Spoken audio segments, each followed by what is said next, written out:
요즘 전 세계적으로 한류가 정말 대단하잖아요. 그런데 이 열풍이 생각지도 못한 과제를 하나 던져졌습니다.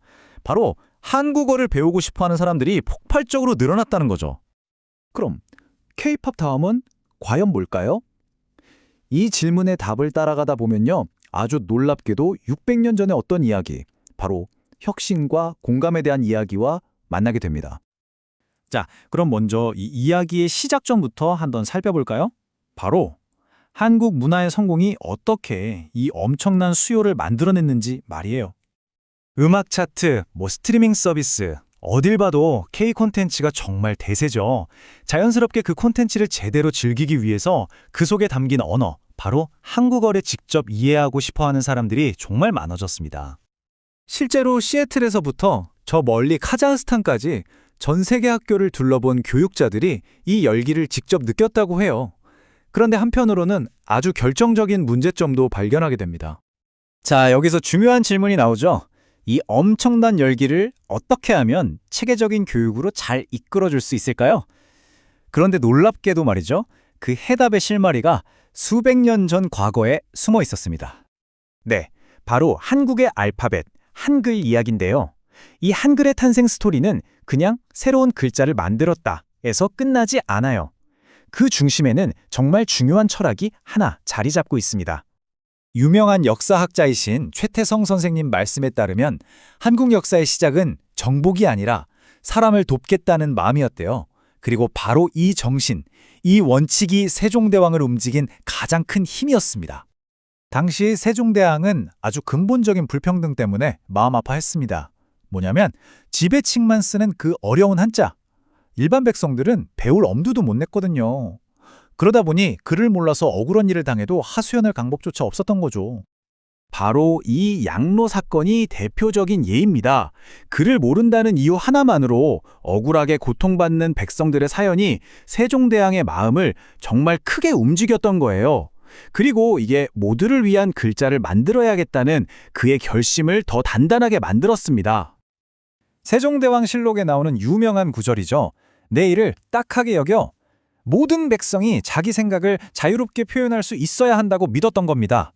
이런 마음이 모여서 마침내 혁신적인 새 문자, 바로 우리가 쓰는 한글이 탄생하게 된 거죠. 자, 이렇게 탄생한 한글은 정말 누구나 쉽게 배울 수 있도록 아주 과학적으로 설계됐어요. 하지만 그 탄생 과정만큼이나 살아남는 과정도 순탄치만은 않았습니다. 세종대왕이 한글을 만들 때도 신하들의 반대가 엄청났고요. 일제강점기에는 우리말을 아예 없애려고까지 했잖아요. 하지만 그럴 때마다 스스로의 힘으로 일어서게 한다는 한글의 정신이 목숨을 걸고 우리말을 지키려는 사람들에게 큰 용기를 주었습니다. 그리고 바로 그 정신, 모두가 쉽게 배우고 스스로를 표현하게 하자는 그 정신이 지금 21세기의 새로운 과제를 해결하는 데 똑같이 적용되고 있습니다. 바로 전 세계에 한국어를 가르치는 일이죠. 자, 그럼 어떻게 가르치냐? 그 핵심은 바로 학습 방식의 완전한 전환에 있어요. 예전처럼 그냥 달달 외우는 방식이 아니고요. 놀이처럼 즐기면서 배우는 새로운 디지털 방식을 도입한 건데요. 그 대표적인 예가 바로 경기한국어 랭귀지 스쿨 KLS입니다. 이 KLS 플랫폼을 들여다보면 정말 재밌어요. 핵심은 무조건 재밌어야 한다는 거예요. 예를 들어 화장실 가고 싶어요, 나 도와주세요 같은 진짜 꼭 필요한 말들을 아이들이 막 따라 부르고 싶어지는 신나는 노래로 가르치는 거죠. 애니메이션이랑 퀴즈도 있고요. 실제로 시범 프로그램에 참여했던 한 선생님 말이 인상 깊더라고요. 언어는 암기가 아니라 놀이로 배우는 거였어요. 애들이 쉬는 시간에도 그 노래를 부르면서 놀아요. 이 말 한마디가 모든 걸 보여주죠. 정말 효과가 좋다는 뜻입니다. 자, 그럼 이런 새로운 방식이 한국어 학습의 미래를 어떻게 바꾸고 있을까요?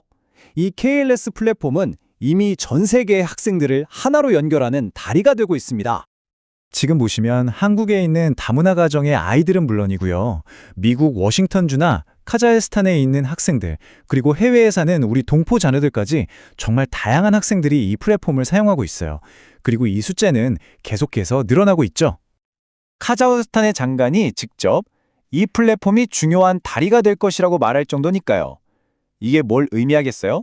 단순히 한국어를 가르치는 프로그램을 넘어서 문화와 문화를 이어주는 소통의 창구가 되고 있다는 뜻이죠. 정말 놀라운 여정 아닌가요? 억울한 사람이 없도록 모두에게 힘을 실어주기 위해 태어났던 언어가 이제는 시대를 넘어 전 세계 사람들을 하나로 연결하는 다리가 된 겁니다. 600년 전 모두를 이롭게 하려던 그 비전이 21세기의 기술과 만났을 때 과연 어떤 일이 일어날까요? 우리가 얻는 건 그냥 편리한 교육 앱 하나가 아닙니다. 그건 바로 살아 숨쉬는 유산의 이어짐이고요. 결국 가장 위대한 생각은 사람과 사람을 더 가깝게 만드는 것이라는 사실을 다시 한번 확인하게 되는 거죠.